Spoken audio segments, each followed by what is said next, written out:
Okay, Messianic Michael back, and today we're demonstrating how to clean a big bull redfish quickly. And this is one that my wife caught in the Calcasieu jetties in response to prayer. Prayer is very important because in the Sermon on the Mount, Jesus said, "Which of you, if his son asks for a fish, will give him a steak?" And he goes on to say, "How much more will your Father in heaven give good things to those who ask him?" So my wife and I prayed for fish, and here we are. Okay, so we want to start with sharp knives, and this is a Buck 119 special 6-inch knife, and it's been carefully sharpened with the simple sharpener here. And we use this to make some of the first cuts. And the other fillet knife we use is a Dexter Russell fillet knife that's also been carefully sharpened.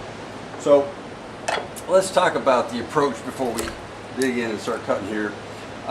The first cut that we make, we scrape off some scales here, and we go in and we make a slice along the ribs, trying to get as close to the ribs as we can, working our way from up here just behind the gill down there to the vent.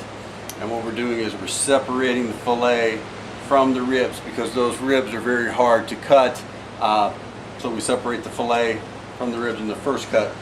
Then we complete the cut up here to the backbone, and then we make a second cut along the backbone, removing the fillet from the backbone.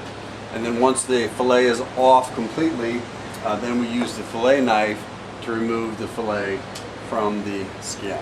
Alright, so now we're just, you don't need to scale it thoroughly, but you need just a few scales off to get the knife in. And then once you get the knife in, you're working along the ribs, and we're essentially using the backbone as a fulcrum, and the knife as a lever to get some mechanical advantage as we're making our cuts along the ribs. And now coming in the other direction, and notice it's convenient to hold the fish by the eyes here, so we have a good firm grasp on it, so the knife is always working away from the hand that we're holding it with. Alright, now we've made a rough cut along the ribs, and now what I'm doing is I'm just doing a little finer work in case the rough cut kind of missed anything, just making sure we get good and complete separation from the ribs. And now we're working along the backbone. And this is a good stout knife, because if you notice at points I'm pushing pretty hard, and I'm kind of breaking through scales and lots of things there in getting this separation of this fillet from the backbone. Beautiful redfish here, about a little over 40 inches long, 25 or 30 pounds. Really a nice fish. It's going to have a lot of high quality meat. Alright, so we made this cut, and now there's some meat still holding on just on the bottom side of the rib cage.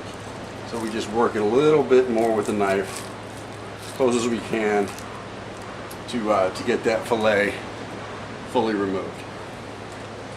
Okay, now we can get the carcass out of the way here for a minute. We've still got a second fillet on the other side. But before we separate that one out, let's demonstrate the technique for separating the fillet from the skin. And I like to grab it with a pair of pliers just to have it held good and firmly. And we're just using the fillet knife now to separate the fillet from the skin and scales.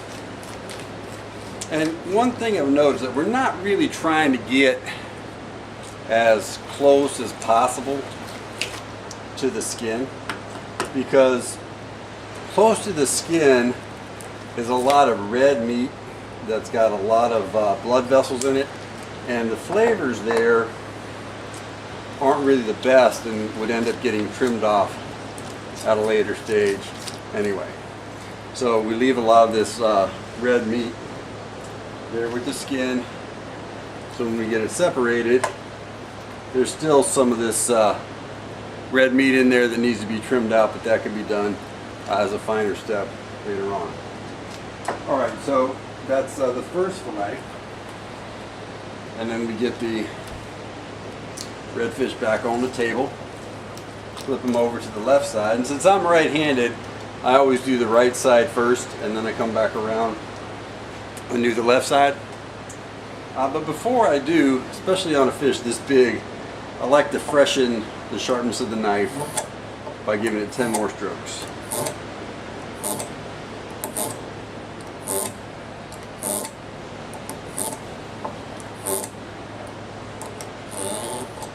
Alright, so we freshen the sharpness of the buck knife, freshen the sharpness of the fillet knife.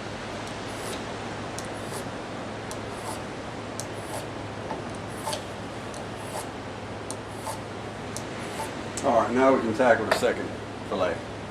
Alright, so everything happens in reverse, but it's a little awkward since my left hand is going to kind of grab the fish to hold it up here, and we're scooting some scales out of the way, just like we did on the other side.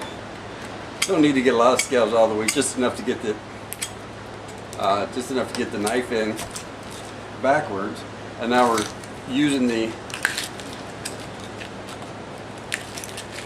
backbone as a fulcrum and the knife as a lever as we cut along the rib cage from just behind the gill there down toward the vent.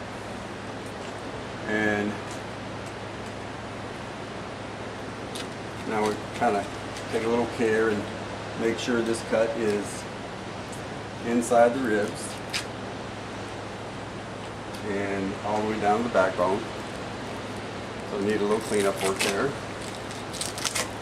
And now we bring it all the way right here back to the head, back to the back of the head, and down the backbone. So now our next cut is going to be along the backbone all the way to the tail.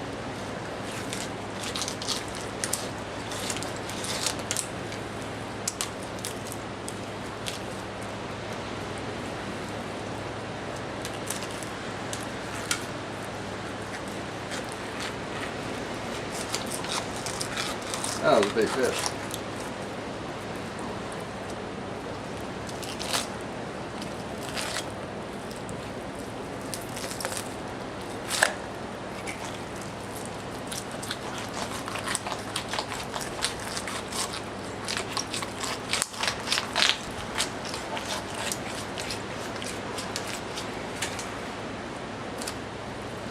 Alright, so now we have the second fillet separated from the backbone. Get the carcass out of the way.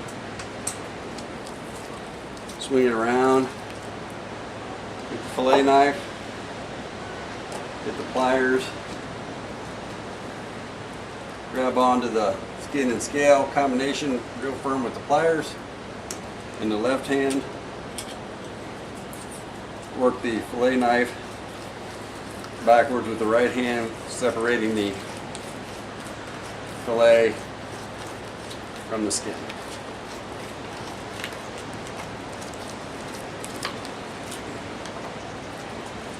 Alright, there we have it. Two nice, big, tasty redfish fillets. Wow, this is going to be good. And I should mention that bull redfish this big, they're not as tender and flaky as the smaller ones. The meat is rather firm. It has a consistency similar to chicken. So rather than use it in the same dishes that one uses the slot reds in, we use it in things like shish kebabs or Chinese orange redfish. Any dish where you would make use chicken in, you can substitute these bull redfish, and it really makes excellent dishes. Chicken parmesan, for example, is another one you can simply substitute in these bull redfish and have redfish parmesan. It's awesome.